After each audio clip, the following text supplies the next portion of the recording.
Okay. So ito yung Tuasan Falls. Makikita mo puro bundok lang din siya. Hindi mo mapapansin na may falls pala dito na nakatago. So maririnig mo yung ng tubig. Agos ng tubig pero wala kang makakita kung saan banda saan galing. Yan. So punta tayo sa entrance. Gaano kaganda tong falls. Yung Katibuasan Falls, mataas siya, konti ang tubig na pumapatak. Pero ito, kakaiba.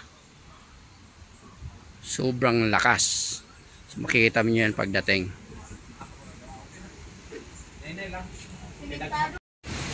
So tapos na tayo mag-entrance. Ang entrance fee nila is kasama yung environmental fee is 75. So napakaliit lang, napakamurang-mura compare mo dun sa pag nagtutor ka sa or mag-ano ka sa Luzon. So dito mura-mura lang. Ayan. So ang lakas ng tubig. Grabe, sobrang lamig. Ito ang kagandahan dito sa Tuasan Falls. Yan. So, balik natin yung camera. 1, 2, 3. Ayan na. Napakalakas ng bagsak ng tubig. Okay. So, hindi siya masyadong mataas. Siguro mga 20 to 25 meters lang siya kaysa Katibuasan Falls. Pero ang bagsak niya napakalakas. Ang daming volume ng tubig. Ito yung kaibahan. So as usual nakatago din siya sa mga bundok. Napaka-virgin pa yung bundok natin dito. Yan. Okay. So, konti lang mga naliligo. Nababaw lang siya. Yan. Pero ang bagsak ng tubig, grabe, ang lakas. Katindi ng volume.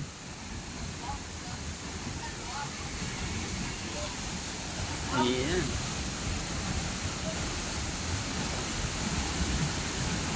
Talagang iba talaga nature pag ang gumawa eh. Napaka posible pag ang kalikasan ng gumawa ng mga ganitong bagay. Okay? So bawal doon sa may tali kasi napakalakas talaga, napakasakit ng bagsak ng tubig.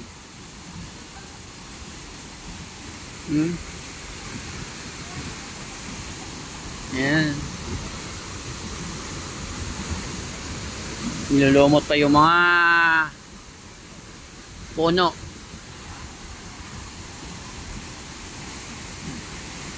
So sa pinakamaganda dito, napakalinis ng tubig, napakalinaw, tsaka napakalamig ng tubig dito. Ayan.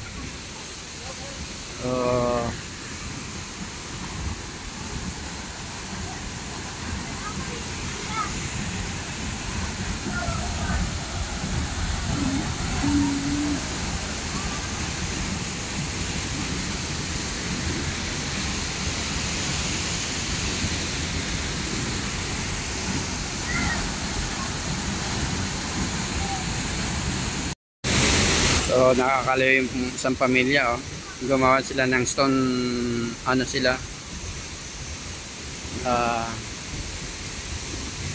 ba tawag nila dito, yung nagtatayo ng stone piling at tawag yan.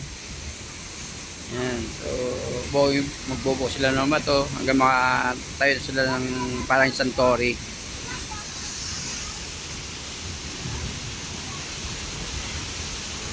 Yan, yung mga turista.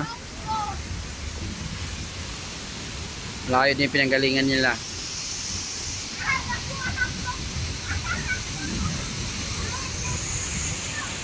Okay. So, akyat na tayo.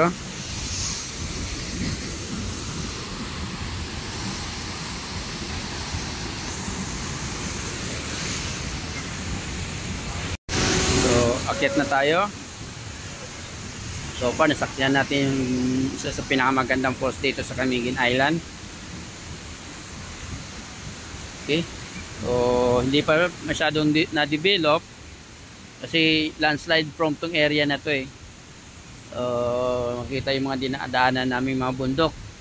Halos ang daming landslide.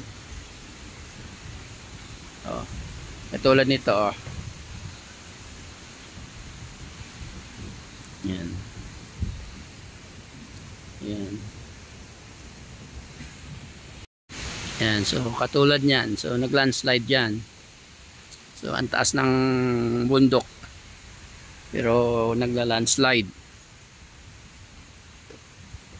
So, kaya napaka-delikado yung lugar na to. Pag hindi ka taga dito. So, pagdating ng 5 o'clock ata, close na ito. Ayan. So, ang dami mga cottages.